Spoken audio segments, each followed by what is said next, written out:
Thank you for joining the Advancing Excellence podcast. This episode is part of a series that was recorded at World of Concrete 2026 in Las Vegas. Joining the podcast is Eric Ferrebee, Engineer and Senior Director of Technical Services, and Harold Honey, Chief Engineer, who are both with the American Concrete Pavement Association.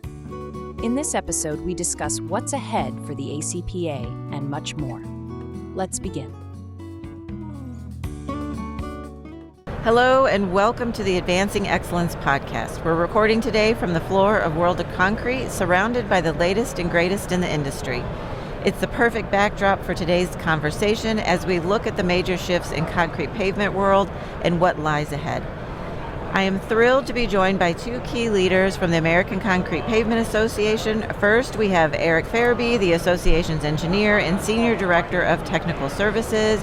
We also have Harold Honey, who is just stepping into his new role as chief engineer for the ACPA. Harold joins ACPA with almost 20 years of experience in the airfield pavement community, serving in a variety of positions in the military as a consultant and federal government employee. We will talk some more about Harold's experience during today's conversation. Harold and Eric, thank you for joining me today. Thank you for having us.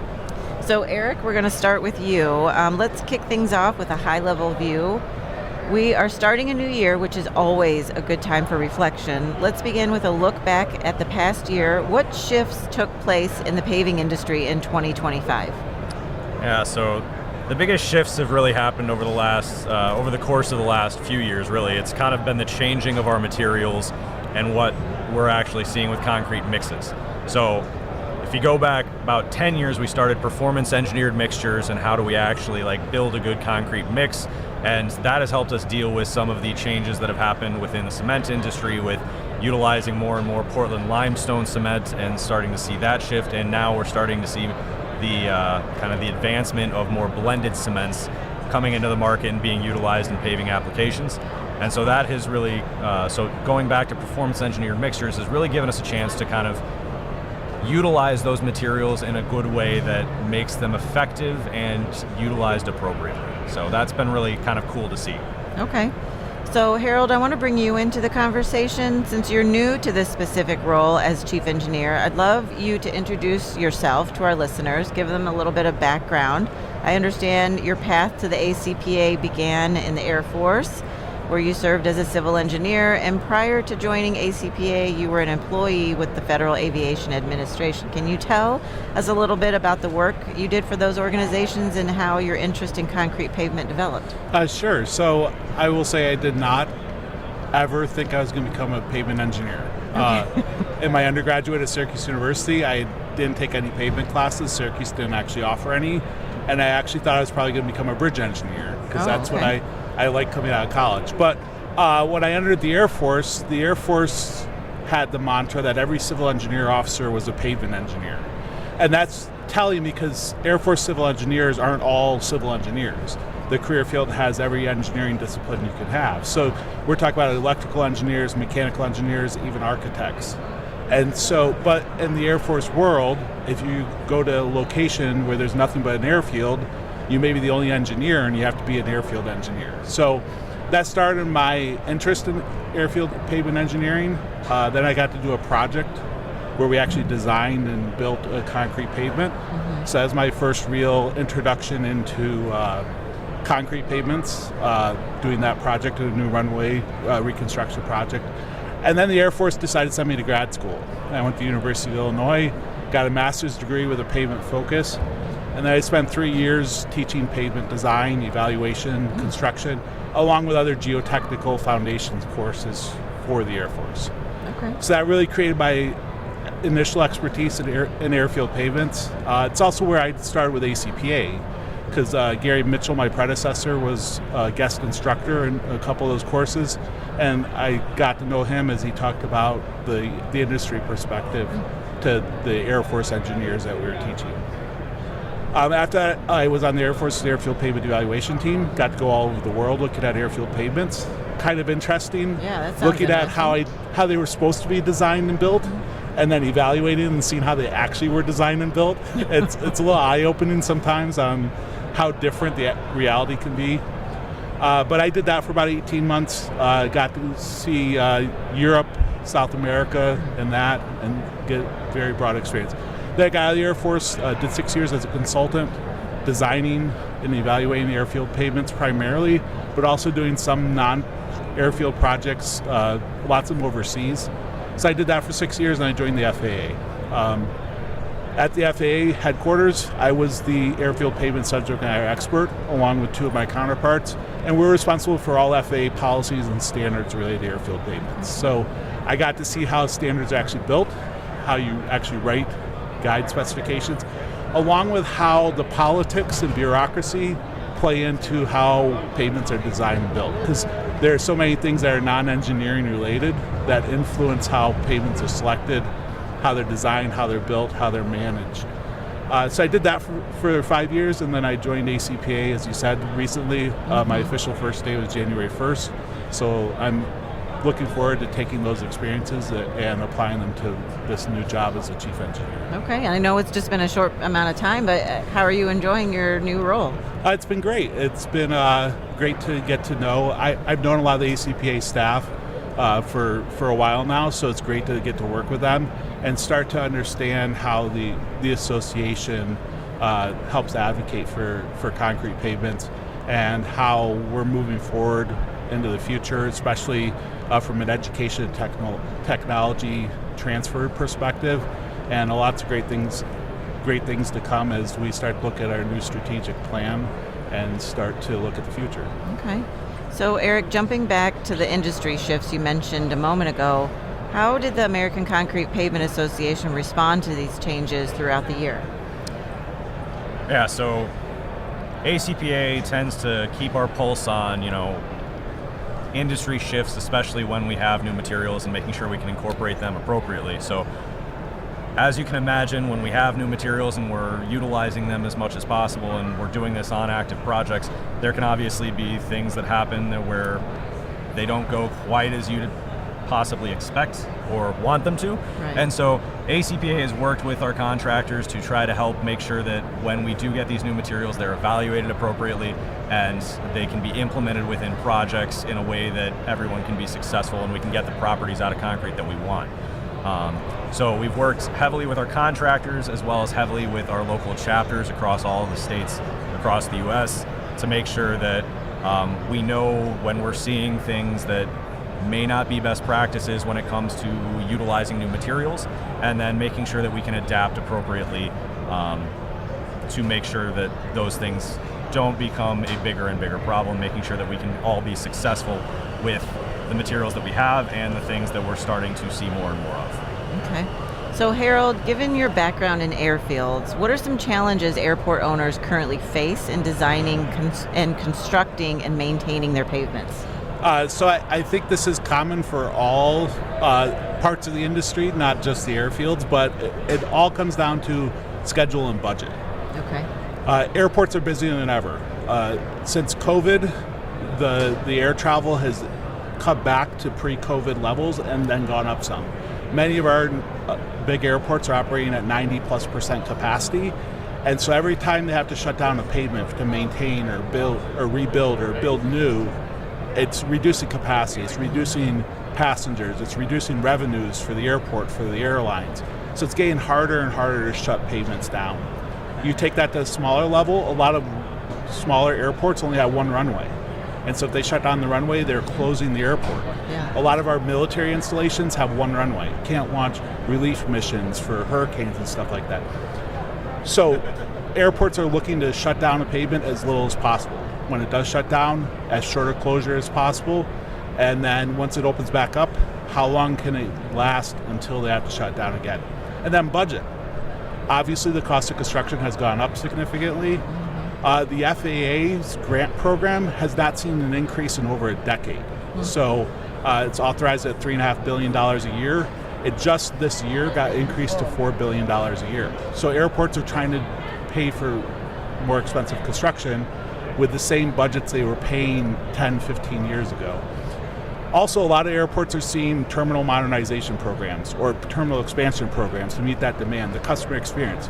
Airlines are demanding customer experience. Airlines are demanding modern terminals. And so a lot of airports out there have multi-billion-dollar terminal programs.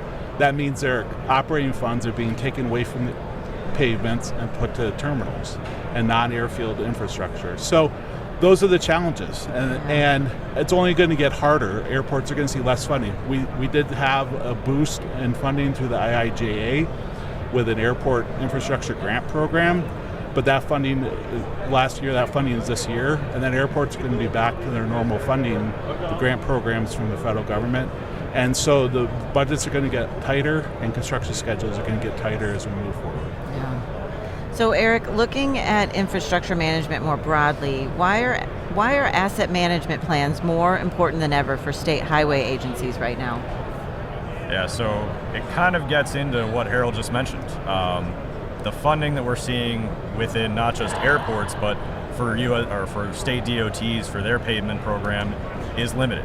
The IIJA was a great investment in America's infrastructure, but it is expiring, and also was eaten up a lot by inflation and other factors. And so how state agencies and other agencies balance the money that they have is critically important to make sure that we don't just utilize one technique for our pavement systems. If we get into this mindset of doing a worst first type scenario where that's all we're focusing on, we end up doing a lot of short-term solutions for our pavement assets. And that tends to not last very long. It also tends to be very one solution oriented in terms of materials. And so if you're just using one material and you're using short-term solutions, it leads to a lot of asphalt being placed down, but it also leads to your whole network getting to a point where you have to hit every part of it every few years to keep it in good condition. And so if you're not looking and balancing out some other types of strategies like long-term solutions like concrete overlays or reconstruction with concrete pavement, then you're not balancing out your system with short, medium, and long-term solutions. And that competition has other factors that impact us as well. So it's really critical that we see that a good asset management and pavement management program to make sure that our dollars go as far as they possibly can. Okay. Harold, circling back to the airfield challenges you noted, how does the concrete pavement specifically provide a solution to such challenges? So, as Eric said, concrete pavement's a long-term solution. Mm-hmm. It gives a long life. It gives a lower average maintenance cost. So the airports could take advantage of that, where they reconstruct the pavement with concrete, and with proper maintenance, they can have minimal shutdowns for an extended period of time. A recent FAA analysis said concrete pavements on airports are lasting an average of 30 to 40 years. So we designed them for 20 years, but 30 to 40 years is the service life. So that's 30 to 40 years of potential life without an airport having to shut down, and lower maintenance costs so that their operating budgets can go farther. One of the things that we can offer that I think modern technology and modern materials has offered is quicker construction timeframes. So a long time reason why airports didn't do concrete was because they felt like they had to shut the runway down for months in order to reconstruct it. So with things like overlays and even modern cements and things like that, we can oftentimes cut that construction window down significantly. So now they're looking at a shorter closure for the initial construction, and then that longer time without a closure, the savings in budgets for maintenance and rehabilitation. So there's a lot of great opportunities out there. I think a lot of it will come down to how we market it and how we get the industry to understand our solution can be done in a shorter construction window with that longer term benefit when it's done properly. Okay. So Eric, looking forward now, what are some of the association's initiatives going into 2026? In particular, I hear you're looking to launch a new report card. Yes. So one of the priorities, especially one of the things that I'm very passionate about, is looking at the state of competition between concrete and asphalt within the pavement community. And so I kind of touched on this with making sure that when we have asset management programs, we balance out short, medium, and long-term solutions. But we can take a look at what agencies across the country are doing in terms of utilizing their pavement dollars for concrete and asphalt, or even concrete long-term, short-term, and medium-term solutions. And so by taking a look at how agencies are spending their money and getting an idea for, are they promoting competition within the pavement marketplace, can give us an idea of, are our tax dollars being spent in the most effective way? And so that will help us understand where there are places that could possibly do a little bit better job of balancing those funds, but also give us insights into the states that are doing a good job balancing the concrete and asphalt solutions. What is the impact on the quality of the pavements that they're getting, but also the costs of their pavements that they're getting? Because what we've seen in the past is that when there is a good state of competition between concrete and asphalt, the costs for both materials go down. A lot of times we see good quality pavements because there are contractors that are constantly doing both concrete and asphalt. They gain experience, they improve, and they improve their process because they can invest in that process. And if we don't have that same competition, it's really hard to actually deliver good quality concrete pavements at a cost-effective rate, because there's such a ramp-up cost with and a learning curve with getting to building good concrete pavements if you're in an area that they aren't built regularly within a market. Okay. So Harold, in your new role, you'll be providing technical expertise and acting as an industry liaison for concrete pavement design, construction, and rehabilitation. Can you tell our audience a little bit about the need the industry has for this type of liaison right now? Yeah, I think the need is greater than ever. We have a lot of the expertise retiring from the industry, whether that's contractor expertise, engineer expertise, State Department of Transportation expertise, all levels. We're seeing a lot of the knowledge base leave the industry due to retirements, due to moving on.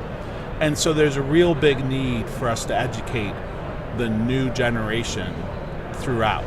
How do we build? How do we design? How do we analyze these pavements?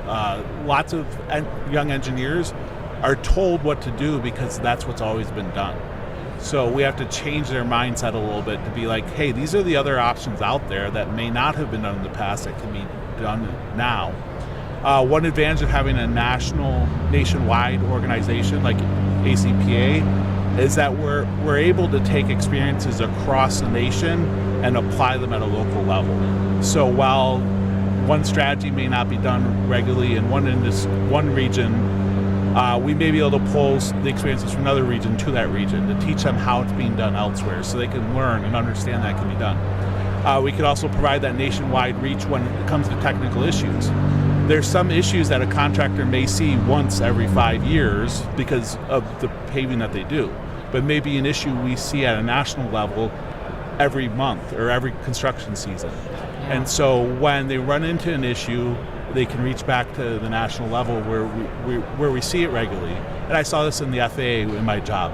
I would have construction issues that came up regularly, but they might only come up in one region or at one airport once.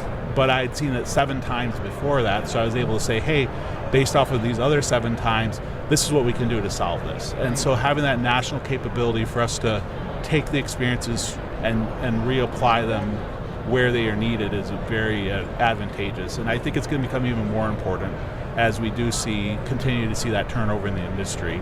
It needs to start at the young engineer level, even in college. Like if we can start to influence some of these engineers in college, give them the tools they need so that when they come into the industry, it'll help everybody. And everybody recognizes that loss and that need to replace. So there's lots of great opportunities out there. And as we go into 2026 and beyond, we look forward to taking our technical expertise out there and helping out where we can. Okay. So Eric, regarding the report card initiative you mentioned earlier, what value will the report card bring specifically to state highway agencies? So that's a great question. And kind of the point of the report card is to give us an idea of that state of competition for each state agency. And the importance of this is that within a state, the state DOTs tend to be the largest purchaser of pavements, if you will. And so with the money that they have, they are the ones that really control the market. And so a lot of times what we hear from agencies that don't do a whole lot of concrete pavement is, oh, we don't really do concrete, it's too expensive. and other factors like that. We don't have experience in it. And they use that as almost an excuse to just continue to focus on the things that they've always done, which tend to be thinner asphalt pavements. And so having this report card can help us kind of teach them that there are places that regularly do concrete pavements, even though they're budget constrained. And they do that because they recognize the benefits of having competition between both materials to help lower the pavement costs of both materials and to help balance their pavement management systems. So they have those short, medium, and long-term solutions. So giving insights into where we've been successful having both a strong concrete and asphalt pavement industries can really show other agencies, other state DOTs, that this is a solution for success that can be implemented if an agency is just strategic about how they utilize their money and realize that they can just say that, hey, we want to make sure that we have two healthy industries in a place so that they can have that competition and reap the benefits of those two industries competing against each other. Okay. So Harold, as we wrap up today, what is your broader vision for the ACPA in 2026? I think my broader vision is to bring that technical expertise to a new level. So we have a great crew here. You know, Eric's been with ACPA for his entire career, and we brought on Sarah Dalton last year, and we have a great young technical team that is ready to go out there and help educate the industry and help continue to get that technical capability. So along with that, I really want to start focusing on the consulting industry some. So while ACPA is a contractor-focused organization, the consultants are a large part of our association also. We have a lot of consultants already members, but we also have a lot of consultants that were members that aren't anymore. Consultants can benefit from our technical expertise and our capabilities as much, if not more, than the contractors. So helping them understand how to properly analyze, design, specify pavements can go a long way to make contractors more successful, because the engineer is designing and specifying something the contractor can build. And the engineer is making those decisions of this is the best solution. So that consultant outreach, I think, is a big part for us to grow, to help them make the decisions and help them have the expertise they need as much as anybody else. So I'm really looking forward to getting out there with the tech team and continuing that education and that technical transfer to help grow the industry. Okay. Eric, do you want to add anything, one last piece of advice or anything that you see for ACPA in the future? Yeah, I mean, Harold summed up basically what we do in a really great way, and I'm always excited to work with our state agencies as well as consultants to help advance concrete pavements. I always like to say I'm always up for a debate on concrete and how we can make our pavements better. So that's what we're here for, and anybody that's willing to talk about concrete, I'm ready to do so. Okay. All right. Well, thank you, Eric and Harold. Thank you both for taking the time with me today here at World of Concrete. It's clear that there are exciting times ahead for ACPA and the concrete pavement industry. And to our listeners, thank you for tuning in to this episode of Advancing Excellence. To hear more discussions like this, be sure to subscribe to our podcast wherever you get your episodes. Take care and keep advancing. Thank you. Thank you. Thank you for listening to today's episode of the Advancing Excellence podcast. If you have any comments or questions, please get in touch with us at info@aoeteam.com. Don't forget to follow AOE on LinkedIn at Advancing Organizational Excellence, and be sure to subscribe to this podcast so you never miss an episode.